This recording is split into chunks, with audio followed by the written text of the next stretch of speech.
আপনাদের মতো মায়েদেরকে শিক্ষার অধিকার দেওয়া হয়েছে? বলতে পারবেন এমন কোন শাস্ত্র আছে, রামায়ণ, মহাভারত, গীতা, কোন গ্রন্থ আছে, ভাগবত, যেখানে মায়েদেরকে শিক্ষার অধিকার দেওয়া হয়েছে? কোন শাস্ত্র মায়েদেরকে শিক্ষার অধিকার দেয়নি। আজকের মারা শিক্ষিত হয়ে নিজেদের অধিকার বুঝে নিতে শিখেছে। মা শিক্ষিত হয়ে মাটি ভূমি পবিত্র হয়ে ভালো ফসল দিতে শিখেছে। তাহলে এই মারা শিক্ষিত হলো কার হাত ধরে? আজকের দেখুন 1884 খ্রিস্টাব্দে জ্যোতিরাও ফুলে, সাবিত্রীবাই ফুলে যদি না আসতো এই শিক্ষার গণ্ডি, আপনারা পেরোতে পারতেন? স্কুলের মুখ আপনারা দেখতে পেতেন?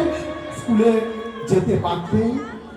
আজকের আমার বাড়ির মাটা শিক্ষিত হচ্ছে, আজকের আমার বাড়ির মেয়েটা স্কুলে যাচ্ছে। আমরা মালা তিলক নেব, কিন্তু মালা তিলক নেওয়ার আগে সবার আগে আমার দরকার আমার বাড়ির ছেলেটা, আমার বাড়ির মেয়েটা যেন স্কুলের ব্যাগটা কাঁধে নেয়। শুধু মালা তিলক দিয়ে দিলাম আর আমার বাড়ির ছেলে মেয়েটাকে ভক্তির পথে নামিয়ে দিলাম, শিক্ষার আলো দেখালাম না, এ ভক্তি সে ভক্তি না। আমার স্বামী বিবেকানন্দ দেখুন, আগে বুঝে বিচার করে তারপরে কিন্তু পা ফেলতে।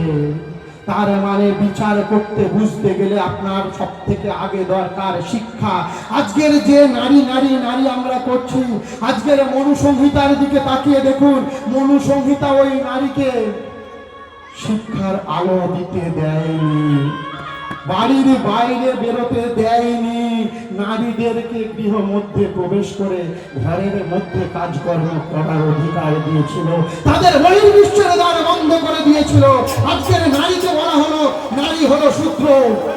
শুধু তাই নয় গো মা, কথাটা বললে খুব খুব বড় কথা, আজকের নারীকে বলা হচ্ছে নরকের দ্বার।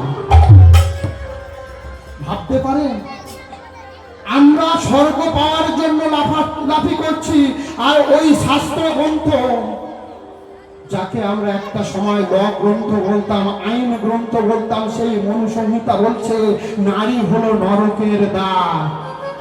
বলুন না, এই গ্রন্থগুলোকে মেনে চলা উচিত না বাড়িতে আগে থাকলে আগুনে পুড়িয়ে দেওয়া উচিত? আজকের আমরা জানলাম না, বুঝলাম না, চিনলাম না, শুনলাম না, আমরা তাদেরকে মাথায় করে নিয়ে লাফাচ্ছি। আজকে সব থেকে বড় কষ্ট কোথায় লাগে জানেন? যখন আমার বাড়ির মেয়েটা রাত 12টার পরে বেরোতে সাহস পায় না। আজকের আমরা বাড়িতে লক্ষ লক্ষ টাকা খরচা করে দুর্গা পূজা করছি, কালী পূজা করছি, সরস্বতী পূজা করছি, আর বাড়িতে যদি একটা কন্যা সন্তান জন্মায় কি করি গো মা? একটা কন্যা থাকার পরে যদি আর একটা কন্যা হয়, আমরা কি ভালো করে আনন্দে মেনে নিতে পারি?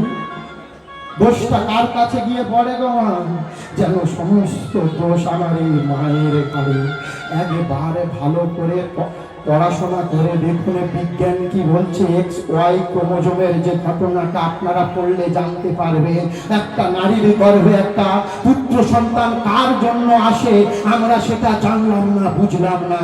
আমার বাড়িতে যদি একটা কন্যার পরে আর একটা কন্যা হয়, মাকে আমরা কটু কথা বলতে ছাড়ি না, কিন্তু বাড়ির গোয়াল ঘরে যখন একটা গাই বাছুর হয় তখন আনন্দে আমরা নাচতে থাকি, ওরে বাবা একটা গায়ের পরে আবার একটা বগনা বাছুর হয়েছে, বলি না তাই তো?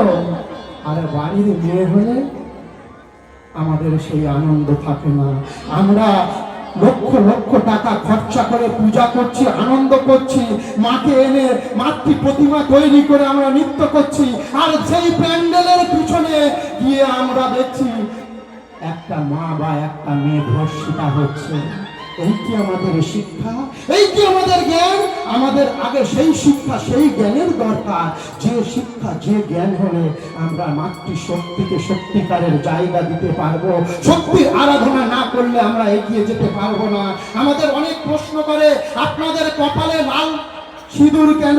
আপনারা কীর্তন করতে এসেছেন, বৈষ্ণব সম্প্রদায়ের মানুষ হবেন, আপনাদের কপালে কেন লাল সিঁদুর থাকবে?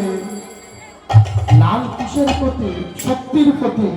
মা হচ্ছে শক্তির প্রতীক, যে মাকে আমরা পূজা করি।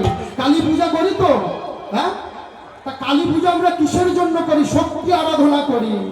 তাহলে শক্তি যখন আমাদের দরকার, যেমন শাক্ত দরকার তেমন শক্তি দরকার, তেমন বৈষ্ণব